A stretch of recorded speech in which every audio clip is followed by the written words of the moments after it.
alunos da mediação tecnológica. Está aqui eu, professor Beto, com vocês em mais uma aula de história. E tu sabe o que nós vamos falar dessa aula de hoje? Vamos pegar mares nunca dantes navegáveis.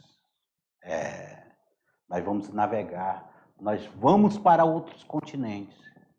Imagine vocês, Portugal, em comparação ao Brasil, se a gente pegar o mapa de Portugal, o mapa do Brasil, ele é desse tamanhozinho em comparação ao Brasil. Espanha, outro país pequenininho em comparação ao Brasil. E esses dois países, eles deram um pontapé. Eles saíram para um processo de navegação para ganhar mares que nunca os europeus tinham tido coragem de navegar. E eles partiram. Eles partiram para essa rota. E sabe atrás de quê? Atrás de tempero. É isso. Atrás de cravo, canela, noz moscada. Atrás de seda, é claro. Atrás de outras especiarias que não existiam na Europa. Saíram também atrás de escravos. Saíram descobrindo, entre aspas, novas terras, conquistando novas terras. Chegaram à América, chegaram à África, chegaram à Ásia. Portugal e Espanha deu um pontapé naquele momento que nós podemos dizer que eles inventaram a globalização. É o início da globalização, do processo de globalização dentro do contexto, porque eles vão estar globalizando a cultura do mundo.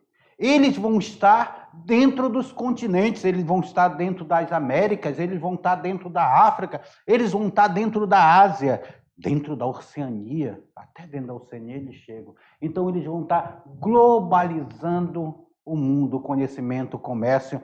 Sabe como é chamado esse comércio? Esse pré-capitalismo, esse início do capitalismo, é chamado de mercantilismo.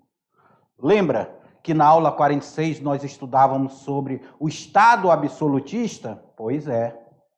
O Estado absolutista, as monarquias absolutistas, o absolutismo vai ter um mecanismo econômico que vai lhe dar todo o apoio, chamado mercantilismo. E esse mercantilismo, ele vai estar presente no financiamento dessas grandes navegações. É o Estado, a burguesia se fortalecendo.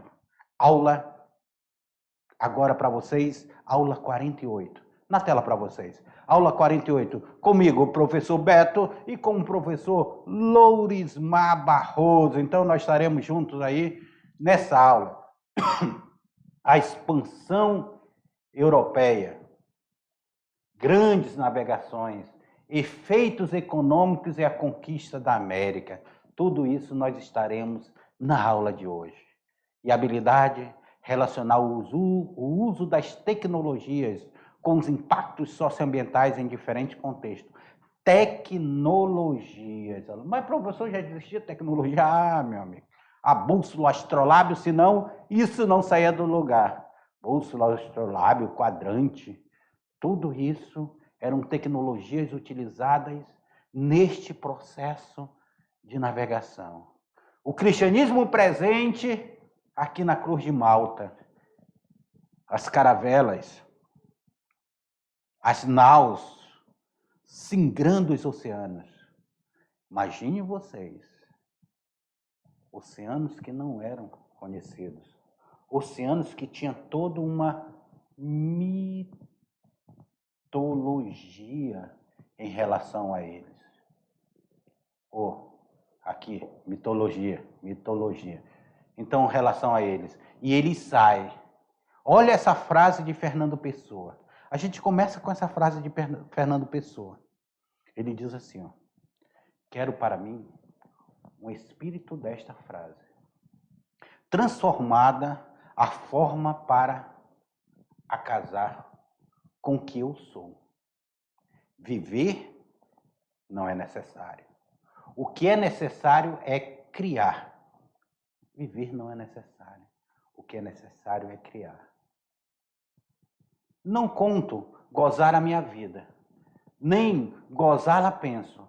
Só quero torná-la grande, ainda que para isso tenha de ser meu corpo e minha alma a lenha desse fogo.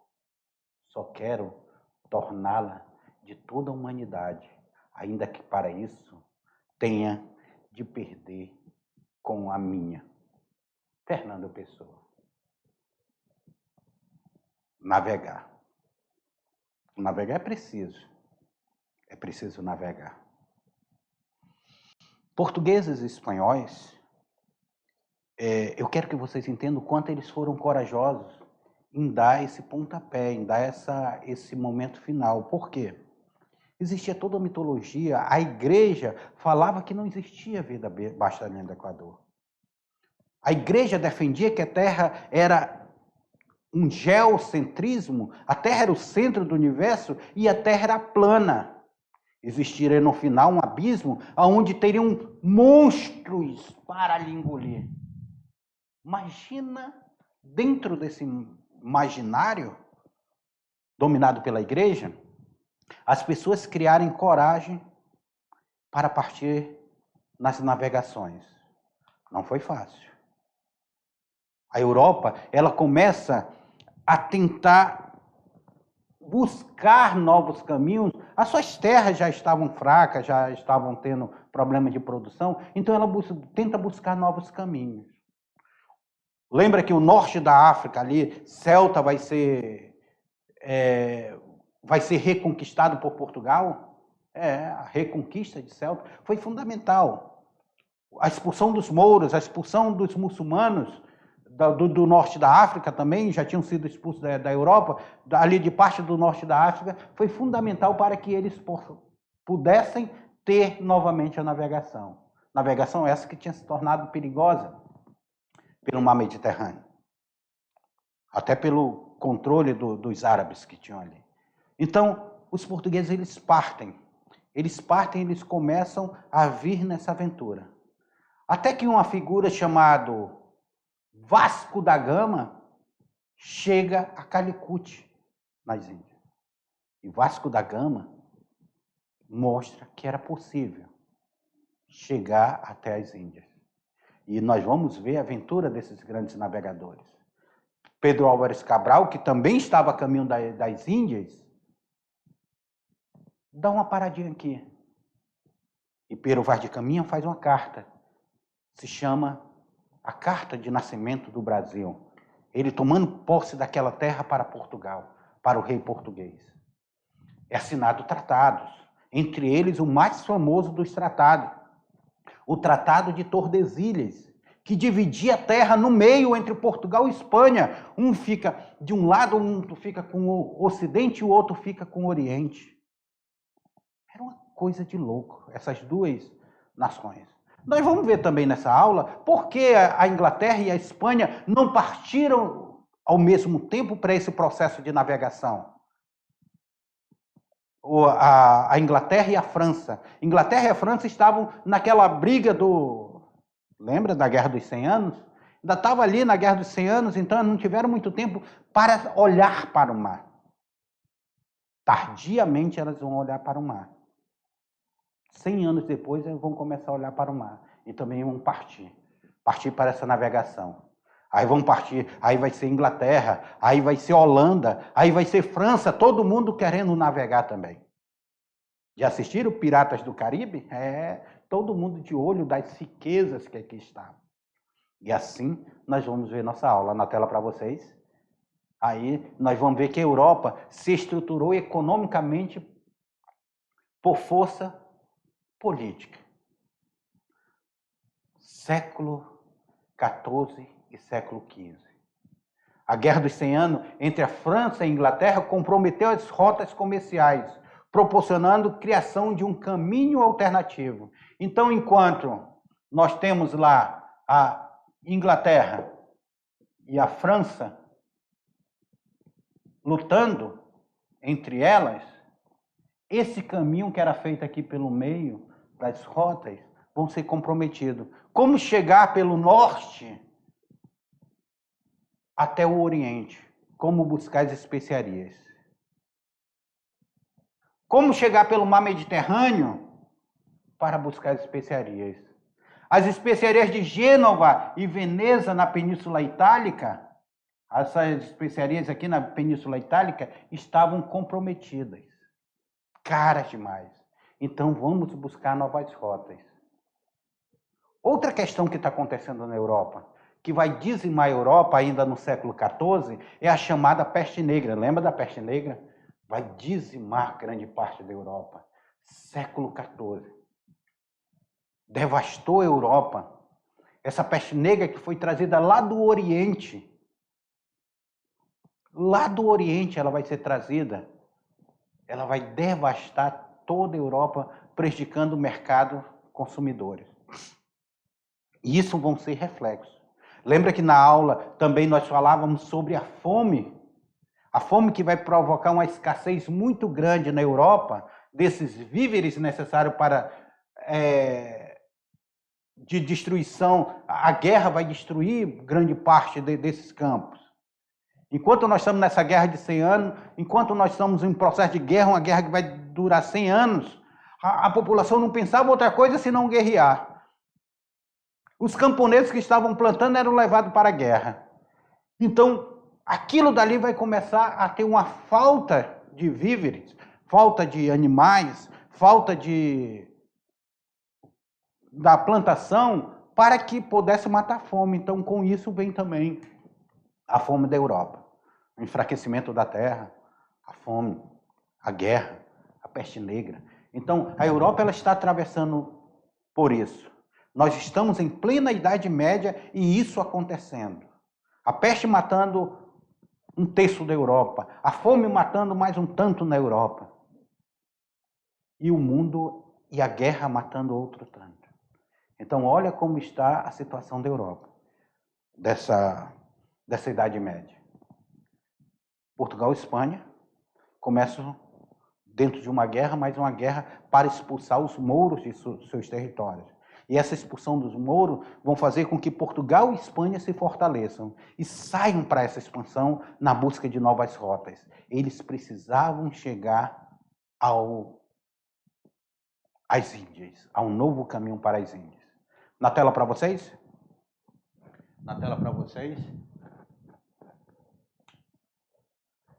Então, nós temos isso daí. O desvio de metais preciosos para o Oriente, lembra que o Oriente precisava comprar as especiarias, então esses metais preciosos eles estão indo para o Oriente, na compra de especiarias e outros artigos de luxo. E os esgotamentos das minas de metais como ouro, prata, no continente europeu, tornavam limitada a oferta de moeda. Então não tinha moeda. E o comércio ele começa a ter um estrangulamento, começa a falhar. Aonde buscar esses novos metais preciosos? Aonde buscar ouro e prata? Aí é onde eles vão partir para a descoberta de novas terras atrás disso daí. Aqui, ó, nesse período, Veneza e Gênova, aqui, ó, essa região aqui no norte da Itália, era que monopolizava as rotas do comércio do Mediterrâneo, que trazia as especiarias do Oriente. Então, as especiarias que vinham do Oriente, passavam por Constantinopla, que era dominado pelos turcos otomanos, chegavam aqui, ó, passavam pela Grécia, pela região da Grécia. Aí vinha nesse entreposto. O final de tudo isso ficava concentrado em Gênova e Veneza. Então, quando chega em Gênova e Veneza, é Gênova e Veneza que vai fazer essa distribuição para a Europa. Essa região aqui da África do Norte, elas estão tomadas pelos árabes. Os árabes estão tomando essa região. Então, esse contexto dessa navegação vão fazer com que Portugal e Espanha que estão tendo esses entrepostos até chegar. Imagina a mercadoria chegar daqui até aqui, o tanto de taxação que ela não passava. Para chegar em Londres também, chegava caro. Então, Portugal e Espanha precisavam controlar esse comércio. E ele sai buscando novas terras. Então, os italianos monopolizavam aqui o Mediterrâneo. Aí outras cidades não conseguiam crescer. A burguesia europeia busca outros caminhos alternativos para o Atlântico. Então, nós temos a burguesia. A burguesia é uma classe social emergente. Ela começa a aparecer como uma nova classe social, essa burguesia. E essa burguesia, como ela está aparecendo como essa nova classe social, ela vai dizer o seguinte, ela vai dizer, olha, nós precisamos de novas rotas, nós precisamos de novos caminhos, nós precisamos partir para que tenhamos mais lucro. Aí a burguesia, ela vai financiar, ela que vai financiar esse novo empreendimento. E vai ter o apoio desse rei absolutista. A burguesia que vai querer o lucro, fazer esse comércio. Então, como é uma classe social emergente que está aparecendo, e ela começa a se tornar rica, mas ela não tem poder político. Aí ela vai se juntar ao rei absolutista. Dá tela para vocês? Então, essa burguesia, ela vai ter essa nova rota pelo Oceano Atlântico. Ela vai financiar essas rotas pelo Oceano Atlântico. A navegação exigia um grande investimento, um investimento vultuoso. Era necessário mobilizar amplos recursos feitos em escala nacional. Como fazer isso? Como monopolizar isso aí? A França e a Inglaterra estiveram envolvidas na Guerra dos 100 Anos, o que retardou o processo de centralização monárquica. Então, essa Guerra dos 100 Anos, ela vai ficar tardiamente. A monarquia centralizada tanto na Inglaterra quanto na França. A Espanha está enfrentando quem? Que eu falei para vocês? Está enfrentando os muçulmanos, que foram expulsos somente em 1492, ou seja, finalzinho do século XV. Aqui, 1492. Finalzinho do século XV, ela é expulsa. A unificação precoce de Portugal contribuiu para as primeiras iniciativas de expansão marítima. Então, Portugal ele vai se unificar. Olha lá, aqui um mapa. A reconquista da Península Ibérica aqui, ó.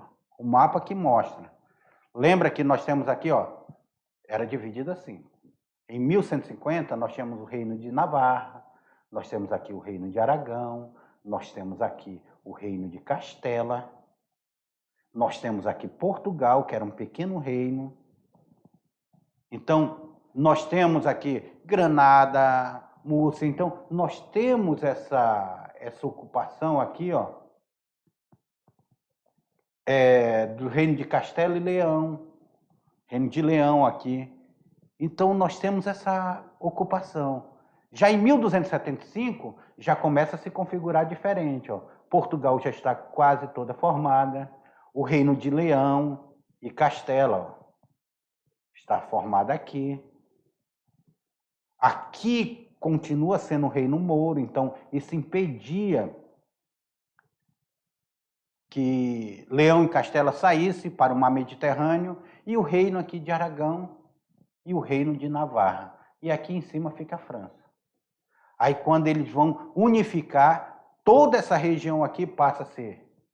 Isso daqui só é a Península Ibérica, ó, falando península, cercada de água por 3 lados e um lado ligado ao continente. Aí se formou Portugal e Espanha. Neste momento da unificação, que consolidou essa unificação, Portugal já estava consolidado. Eles vão começar a investir para partir para essas grandes navegações, para partir para o além-mar. Essa prática econômica variavam de país para país, mas tinham em comum o objetivo de fortalecer o Estado e a burguesia. Tinha esse objetivo. Estado e burguesia se fortalecendo. Na fase de transição do feudalismo para o capitalismo. Então, estamos saindo do feudalismo. Do feudalismo, nós temos os feudos perdem poder para o Estado. E a nobreza está perdendo poder para a burguesia, que se fortalece. Aí é onde nós temos o período das acumulações primitivas de capital no chamado Estado moderno. Uma das primícias do Estado moderno era o acúmulo de riqueza. Ele dizia que um Estado que acumulasse riqueza, ele se tornaria um Estado forte pelo acúmulo de riqueza. Então eles partiam para esse acúmulo de riqueza, para acumular as riquezas, acumular capital. Era um metalismo, pedras preciosas.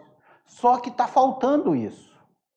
Está faltando. Como eles vão conquistar mais pedra preciosa? Aí vai entrar o sistema mercantilista, de eles comprarem e venderem mercadoria. Vão lá no Oriente, compram mercadoria e vendem essa mercadoria na Europa. Sistema mercantilista. Na tela para vocês. Aí. A conquista de Ceuta. Lembra Ceuta? Ali no norte da África. 1415, a conquista de Ceuta. Olha aí, no início do século XV, nós temos essa conquista como marco inaugural da expansão marítima europeia. Haja vista que a partir daí o processo de expansão evoluiu grandemente para a África. Nós vamos ter a criação de feitorias ao longo da costa oeste africana, na chegada à Índia e na descoberta do Brasil. Então, os portugueses que saem na frente, os portugueses têm uma chamada Escola de Sagres. A Escola de Sagres era uma escola de navegadores. Fortíssima escola de Sagres, que vai ajudar muito Portugal nesse processo de navegação. Então, eles saem, eles conquistam Ceuta. A partir do momento que eles conquistam Ceuta, eles saem conquistando o litoral africano como um todo. Essa conquista do litoral africano, que nós vamos ter, essa conquista do litoral africano, vai fazer com que os portugueses criem feitorias e se fortaleçam. Então, eles vão chegando, chegam ao Cabo da Boa Esperança, depois chegam às Índias, depois chegam ao Brasil. Então, eles vão ampliando essa conquista deles e se tornam uma grande potência, um país desse tamanho que era dono da metade do mundo. A Espanha também, ela sai no processo de navegação e também Cristóvão Colombo dá o pontapé, tentando fazer a circunnavegação, chega aqui nas Américas. Na tela para vocês aí, ó.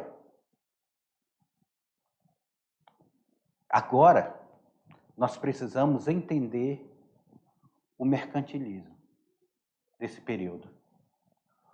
Esse mercantilismo ele tem uma característica. Ele queria o metalismo, ou seja, ele queria que o país acumulasse metais preciosos. Hoje, como é que nós fazemos nossa reserva de mercado dentro da economia? Nós dizemos, o Brasil tinha, que baixou agora, ele tinha 340 bilhões de dólares. Hoje o país é feito pela riqueza dele em dólar. Anteriormente, era feito por ouro. Até pouco tempo, era o ouro que imperava. Pois é. Então, o país ele tinha sua reserva em ouro. Em ouro. Já assistiram La Casa de Papel? Que eles estão lá na Espanha, roubando ouro, que era a reserva do país. E, naquele momento, eles também queriam que o ouro fosse o fortalecimento do Estado. Então, o mercantilismo, ele dizia isso, eles precisavam fazer uma política de metalismo, ou seja, acumular o quanto maior número de ouro possível. Outra característica do mercantilismo, na tela. Outra característica é a balança de comércio favorável. O que significa isso, professor? Eu preciso vender muito mais eu preciso vender e eu preciso comprar menos. Isso se dá a balança comercial favorável. Eu preciso exportar muito mais e eu preciso importar menos. Balança comercial favorável. Outra questão é o protecionismo. O protecionismo. O que vai ser o protecionismo? Se eu produzo uma mercadoria no meu país, protecionismo. Até hoje tem essa questão do protecionismo. Se eu produzo uma mercadoria no meu país e o outro país quer me vender a mesma mercadoria, eu vou dizer, opa, peraí, a sua mercadoria para entrar no meu país vai pagar 30% de imposto. Por quê? Porque essa mercadoria não pode entrar no meu país concorrendo com a mercadoria que eu produzo dentro do meu país. Isso se chama protecionismo. Acontece hoje muito com carro importado. Já pensou se o carro importado chegasse no Brasil sem um imposto? Ele iria quebrar mais ainda a indústria nacional. As pessoas iam comprar só carro importado e não iriam comprar o carro que é produzido nacionalmente. Isso se chama protecionismo. Na tela para vocês. Intervencionismo estatal. Aqui no mercantilismo, eu quero que vocês entendam bem. Aqui no mercantilismo, o Estado, ele tem total intervenção na economia. Quando nós estudarmos lá para frente, nós vamos estudar o liberalismo. No liberalismo, eles pregavam que o Estado não poderia interferir na economia. Aqui não, então vamos esquecer o liberalismo que nós vamos estudar lá para frente, porque aqui no mercantilismo é o Estado que é forte e o Estado que vai dominar a economia. Então nós temos o metalismo, nós temos a balança comercial favorável, nós temos o protecionismo, nós temos o intervencionismo do Estado. Isso são características do mercantilismo, gente. Não esqueça disso. O que é o metalismo? É o termo aplicado à doutrina e prática econômica que vigoravam na Europa do meado do século XV a meado do século XVIII. Metalismo. A riqueza do Estado era mensurada, ou seja, era medida pela quantidade de metais preciosos, ouro e prata, que possuía dentro de suas fronteiras. Então ele dizia que o Estado era rico quando tinha ouro e prata. Vocês vão ver, por isso que os espanhóis chegaram e foram logo explorando os incas, os maias e os astecas, pegando tudo que eles tinham de ouro e prata e levando para a Europa. Aqui no Brasil, os portugueses não vão encontrar ouro e prata quando eles chegaram. Eles só vão encontrar metais preciosos no século XVIII aqui. Por isso que o século XVIII vai ser chamado século do ouro. Mas também eles pegaram todo o ouro que eles acharam aqui em Minas Gerais, depois no Vale do Guaporé, próximo ao Forte Príncipe da Beira, e vão levar tudo para Portugal. Nós vamos entender isso em aulas posteriores. Por isso que eu não quero que vocês se desprendam das aulas de história. Que vocês vão ver que uma coisa é ligada à outra. Na tela para vocês. Balança comercial favorável. A balança comercial favorável aí, então nós temos esse comércio e exportação derivados sobre a importação. Balança comercial favorável.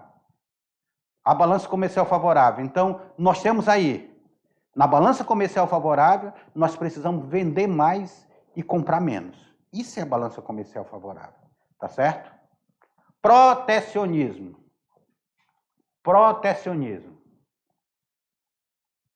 Para que a balança do Estado fosse favorável, o Estado deveria incentivar a produção de artigos que pudessem concorrer vantajosamente com o exterior. Evitar a saída de matéria-prima e dificultar a importação dos produtos concorrentes. Ou seja, eles iriam taxar esses produtos concorrentes. Porque se eles vendessem mais, se consumissem internamente mais e comprassem menos, eles iriam ter essa balança comercial favorável. Então, havia um incentivo da burguesia. Vamos supor, eu compro tecido. Se eu compro tecido de outro país, eu vou investir aqui na produção de tecido. Vou investir na produção de tecido, esse tecido vai ser produzido aqui, a minha população vai consumir esse tecido aqui, eu não preciso comprar. Ah, mas aí eu tenho um tecido que querem me vender, tá bom. Só que esse tecido eu vou taxar em 30% para que ele chegue aqui mais caro que o tecido que eu vendo aqui. Então isso era uma forma desse protecionismo que era feito nesse momento. Outra característica do mercantilismo é qual? Na tela? É justamente o intervencionismo estatal. Intervencionismo do estatal. Então, é interessante nós vermos aqui que o Estado, neste momento, o Estado, ele vai intervir, ele vai estar intervindo na economia estatal. Por isso que fala estatal, ó, porque é o Estado intervindo na economia. Para que as ideias mercantilistas se concretizassem, o Estado deveria intervir significativamente na economia, empregando diversos meios, como fixação de tarifas, que é aquilo que eu falei para vocês, essa tarifa alfandegária, que era sobre produtos importados, estímulo às empresas manufatureiras, às empresas internas, ao industrialismo, para que houvesse um processo de industrialização, controle do preço e sobre a quantidade de mercadorias comercializadas. Então, o Estado tinha todo um mecanismo de controle. O Estado precisava estar presente. Quais os tipos de mercantilismo? A ser colocado em prática por diferentes países europeus, o mercantilismo foi adquirido características específicas. Então, nós temos... Vamos ver a Espanha, como era o mercantilismo na Espanha. O mercantilismo espanhol foi acentuadamente metalista, devido à grande quantidade de ouro e prata obtida nas colônias da América. Lembra dos maias, dos incas aí, tiveram que explorar ouro e prata para a coroa espanhola? Os espanhóis não desenvolveram uma indústria em condições de fornecer produtos para o mercado europeu. Então, era metalismo. Eles estavam tirando muito ouro, muita prata. Então, eles não se importavam muito com a indústria nacional. Na França, o mercantilismo era colbertismo. Procurou desenvolver a indústria manufatureira, utilizando matéria-prima das colônias. O termo colbertismo deve-se ao ministro de Finanças Colbert. Então, nós temos aí a indústria manufatureira sendo desenvolvida na França. Vamos ver na Inglaterra como era?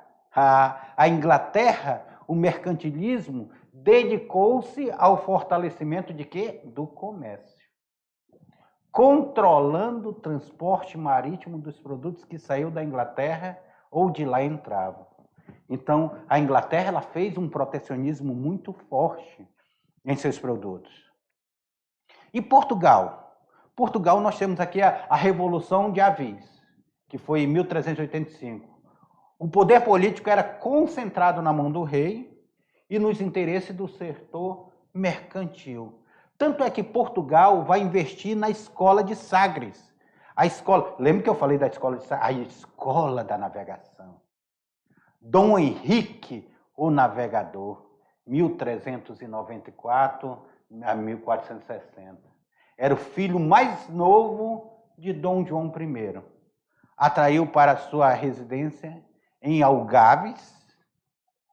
Ele morava em Algarves, tinha lá. Ele atraiu navegadores, cosmógrafos, cartógrafos, mercadores e aventureiros. Aí ele vai dizer, olha, venham comigo, venham com Dom Henrique, que nós vamos criar a escola de Sagres. Dom Henrique cria essa escola de Sagres. E essa escola de Sagres vão ter a presença muito grande dos navegadores. Nas regiões conquistadas, que ia conquistando, cultivavam-se trigo, vinha, cana-de-açúcar, pecuária e agricultura. E era adotada uma política de povoamento, cuja divisão era em capitanias hereditárias. Lembra disso? Capitanias hereditárias.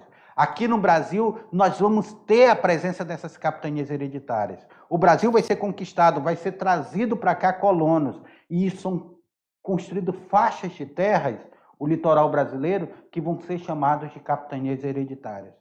Na tela. A capital, o capital gerado durante a expansão foi transferido para outros centros europeus, financiamentos externos.